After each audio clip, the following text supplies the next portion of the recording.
Hello everyone, welcome to this presentation on a study conducted to develop a framework for an effective BIM implementation process in construction sites using a qualitative comparative analysis.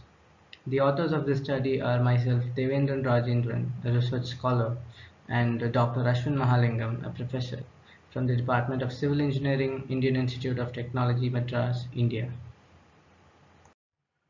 Building Information Modeling, or BIM, is the digital representation of a built asset that can be utilized for a wide spectrum of applications throughout the project lifecycle of a construction activity.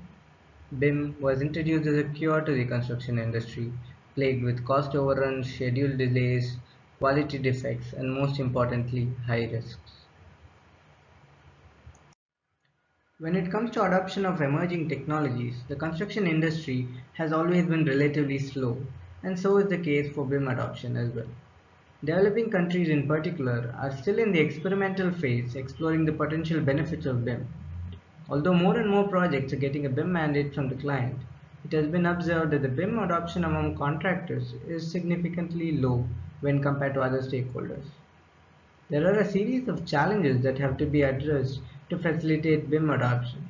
The first being the complicated network of project stakeholders with different competencies in handling technologies.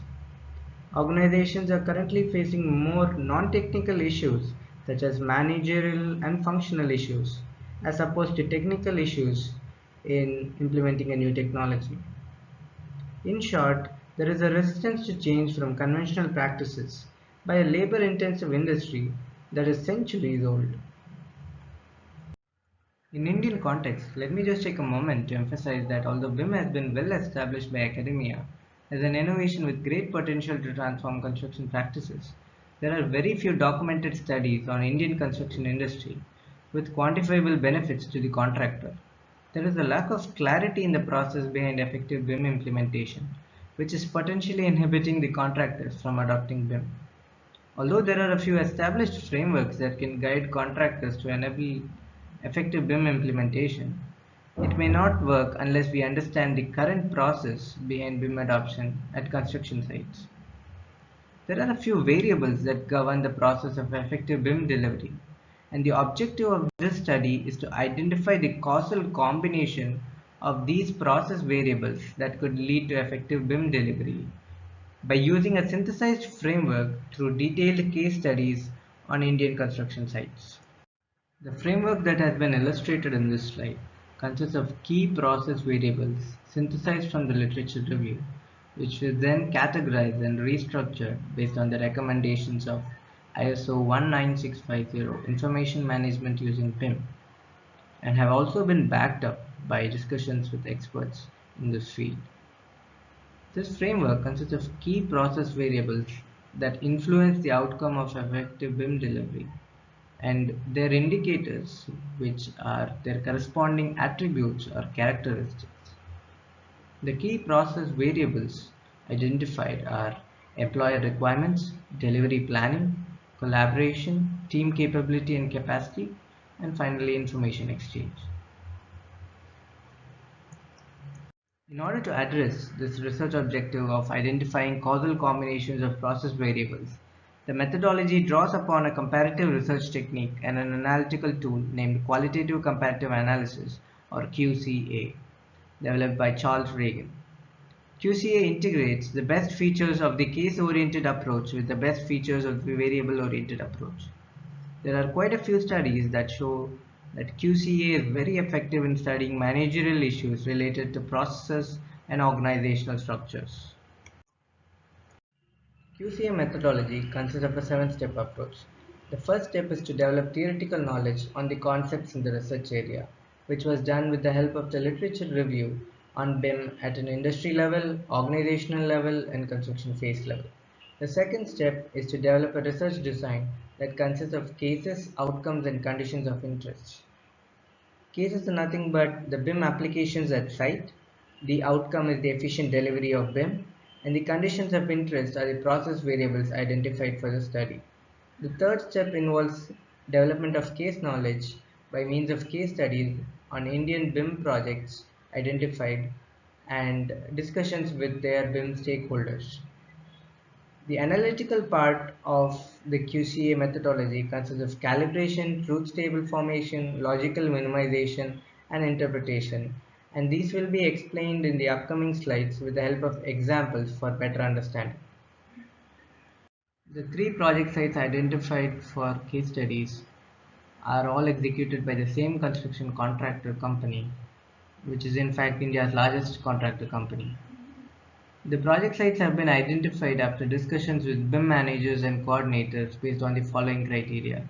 There must be a BIM mandate in the construction phase, there must be multiple BIM use cases adopted, and there must be difference in outcomes of BIM delivery and different project characteristics. The project sites identified are P1 IT Park project, P2 Airport Expansion project, P3 Airport Terminal 2 project. And the BIM use cases that have been adopted in this project, particularly in the construction phase, are 3D modeling, 4D modeling, common data environment, quantity takeoff, field BIM, and virtual reality simulation.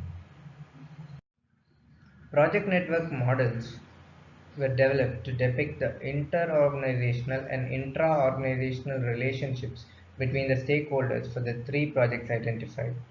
In case of P1 project, which is a design bid build project, most of the BIM stakeholders are external stakeholders to the general contractor, and the client takes up the responsibility to ensure collaboration between the concerned stakeholders through strong contractual conditions.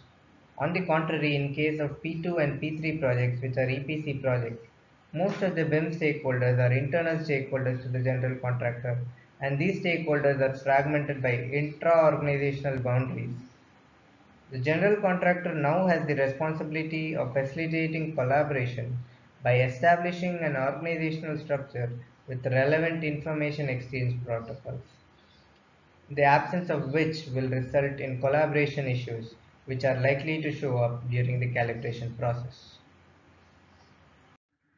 After the development of detailed case knowledge, we move to the fourth stage of calibration. Calibration involves assigning of membership scores to cases. These scores establish whether or to what extent the cases are the members of the sets of the conditions and the outcome. Let us take the example of employer requirements. Calibration of employer requirements tries to answer the question, do the contractual conditions developed by the client define the requirements for the delivery of BIM use case? In order to answer this question objectively, there is a need to break down the question into four components corresponding to each of the four indicators. The four indicators of the process variable employer requirements are BIM objectives, contractual obligations, infrastructure requirements, and standards and specifications. Let us take the example of the contractual obligations highlighted in blue color. Calibration of this activity of contractual obligation will try to answer the question, do the contractual conditions developed by the client define the obligations of contractor in delivering the BIM use case? If the answer to this question is yes, then a membership score of 1 indicating presence is assigned. If the answer is no, then a membership score of 0 indicating absence is assigned. The answer to this question was obtained by examining the contractual documents of all the three project sites and extracting relevant clauses that determine the presence or absence of the indicators. In the case of P1 project, a calibration point of 1 denoting presence has been given. In the case of P2 project, a score of 0 indicating absence has been given, as the contractual obligations of the contractor were not clearly defined by the client in the contractual conditions. In the case of P3 project, a score of 1 was given since the client has clearly defined the contractual obligations of the contractor. The membership scores or the calibration points of the individual indicators are normalized using a 5-value fuzzy set and are tabulated in this calibrated QCA data matrix that consists of the cases, which are the BIM use cases, the conditions of interest, which are the process variables, and the outcome of efficient or inefficient delivery of BIM. The calibrated QCA data matrix is then analyzed using a QCA software tool called Tosmana to form a truth table that identifies a set of cases that share a combination of conditions and outcomes.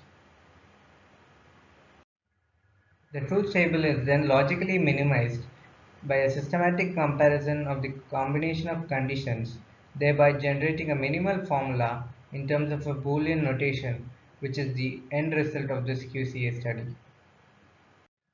The results from the QCA study provide a minimal formula with two solutions that is displayed in the top right corner of the slide.